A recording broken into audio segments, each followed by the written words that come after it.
ogsoonahay farsamada gacantu waxay u baahan tahay sii xoojin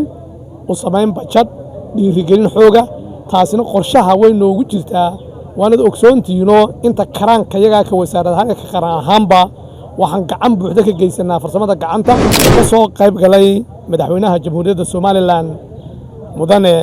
Dr. Cabdiraxmaan Maxamed Cabdilaahi wuxuu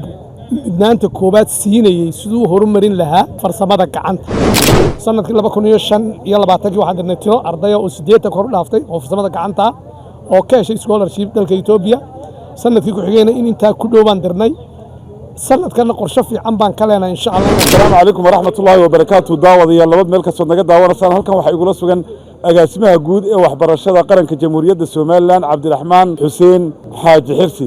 oo ka soo qayb galay dugsiga farsamada gacanta ee magaalada Gabiley ka soo qayb galay 104 arday oo ka qalin jebinaya qaybta farsamada gacanta ama qaybta solar systemka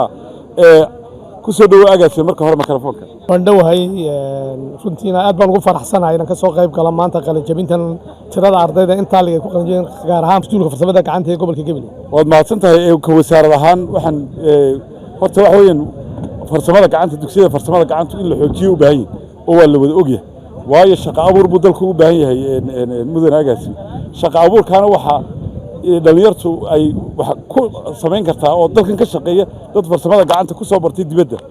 maanta wasaaraddu maxay u xoojin leedahay dugsiyada farsamada gacanta si maxaad ugu tala gasheen imisa iskuul baa ka furan dalka run ahaantii aad ayuu balaadhay iskuulada farsamada gacanta ee dalku inkastoo ay wada gaarsiineen gobolada dalka oo dhan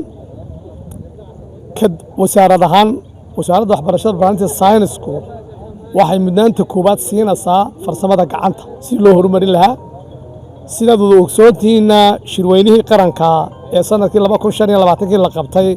ee ka hadlayay farsamada gacantu ee uu ka soo qayb galay madaxweynaha jamhuuriyadda Soomaaliland mudane Dr. Cabdiraxmaan Maxamed Cabdilaahi wuxuu mudnaanta koobaad siinayay sidoo horumarin lahaa farsamada gacanta guud ahaan waxbarashada gaar ahaan farsamada gacanta maadaama mudnaanta koobaad ay siinayso dawladdan garwadeenka ee madaxweynuhu ee wada jiriya wax qabad qaybta farsamada gacanta ka wasaaradaha waxaan xil saaranahay guud ahaan waxbarashada dalka oo ka bilaabanta min laas qoray ilaa loo yacadeynta u dhaxaysa laakiin waan wada ogsoonahay farsamada gacantu waxay u baahan tahay sii xoojin oo sameyn bajad dhiirigelin xooga taasina qorshaha way noogu jirtaa waanad ogsoontiino inta karaanka yaga ka wasaaradaha ka qaran ahaanba waxaan gacan buuxda ka geysanaa farsamada gacanta sanadkii 2025 waxaan dirnay tiro ardaya oo 8 kor u dhaaftay oo farsamada gacanta oo ka heshay scholarship dalka Itoobiya sanadkii ku xigeenay in inta ku dhoobaan dirnay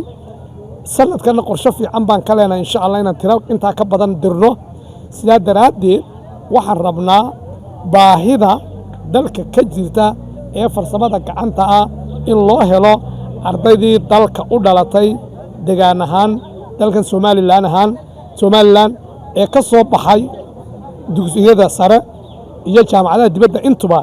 inay buuxiyaan oosaskaasi laakiin wali baahidaas way taagan tahay waxaan gelinaa juhdi dheeraad ah haddaan wasaaradda waxbarashada barnaamijka science-ka nahay si aan u dabooli lahayn baahida dalka ka jirta si dalkeenu u horumaro faa'iidooyin badan uga soo noqdaan waan wada garan karnaa farsamada gacantu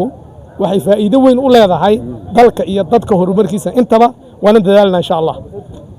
waad mahadsantahay agaasima aad baad mahadsantahay